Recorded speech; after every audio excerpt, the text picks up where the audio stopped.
What if I told you that one of Marvel's riskiest movies is sitting at a whopping 94% on Rotten Tomatoes? Yeah, Thunderbolts, the discount Avengers squad with more trauma than the cast of Euphoria, might be Marvel's first actual win since Endgame. But is that score legit, or has Rotten Tomatoes gone full-blown fanboy? Spoiler alert, there's drama, there's controversy, and there's a weird backstory behind those numbers. Before we start throwing rotten fruit, let's chill for a sec. Rotten Tomatoes isn't a critic, or a Hydra bot, it's just an aggregator. It pulls in reviews from a bunch of outlets, like Variety, IGN, even that sketchy blog your uncle writes, and turns them into an approval percentage. But people never really got how that system works. That 94% doesn't mean the film scored a 9.4. It means 94% of critics gave it a positive review. That could be a 7, a 6.5. As long as it passed, it counts. Got it? So why do people still think Rotten Tomatoes is always wrong? The truth is, RT has become a nerd war zone. Pro critics versus general audiences. Film snobs versus IMAX explosion junkies. Zack Snyder stands versus, literally, everyone else. Rotten Tomatoes shows you two scores. Critics, the approved voices. Audience, you, me, and your cousin who thinks Venom 2 is high art. And guess what? Those scores are almost always in a civil war. Remember Eternals?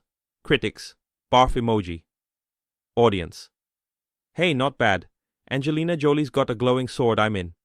And now, Thunderbolts flips the script. 94% of critics liked it. But will the audience follow? Or will they scream woke trash and tank the score like they did with the Marvels? Which side are you on? Hot leak incoming. Critics are calling the film surprisingly emotional with insane character chemistry. Excuse me, what now? We're talking about Marvel's most random lineup. The trauma-ridden Winter Soldier. The washed-up Red Guardian. Yelena, who cracks jokes at funerals. And US Agent, who still doesn't know if he's the hero or the problem. Put that all together, and you've got a recipe for total disaster. But if it worked, maybe Marvel finally remembered how to make movies? Remember when people laughed at Guardians of the Galaxy?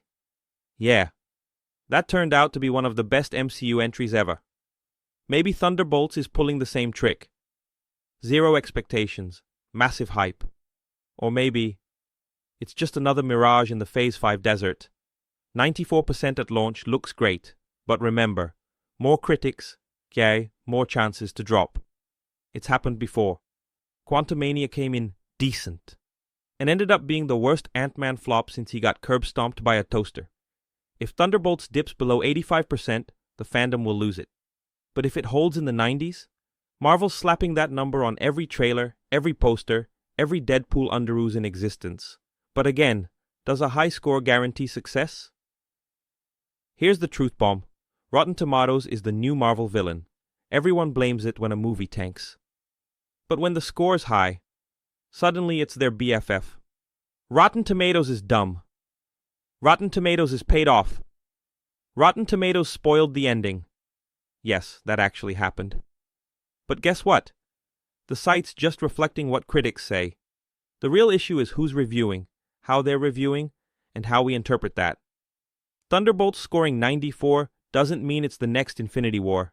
It just means, hey, most folks thought it was decent, fun, maybe even better than the recent train wrecks. If that's good enough for you, cool. If not, maybe you're looking for validation in the wrong place. Thunderbolts could be the breath of fresh air the MCU needs. Or just another illusion in a tight leather jacket. Rotten Tomatoes shocked us with that number. But the real test? That's you. Will you watch it in theaters, wait for Disney+, or just skim spoilers and rant on X Twitter? So here's the real million tomato question. Do you still trust Rotten Tomatoes? Drop it in the comments and let's fight, nerd style, with honor and pop culture references. Oh, and if you like this vid, you know the drill. Smash that like button, subscribe, ring the bell. Because if Marvel drops a Thunderbolts 2 with a perfect 100%, you'll want to hear about it here first.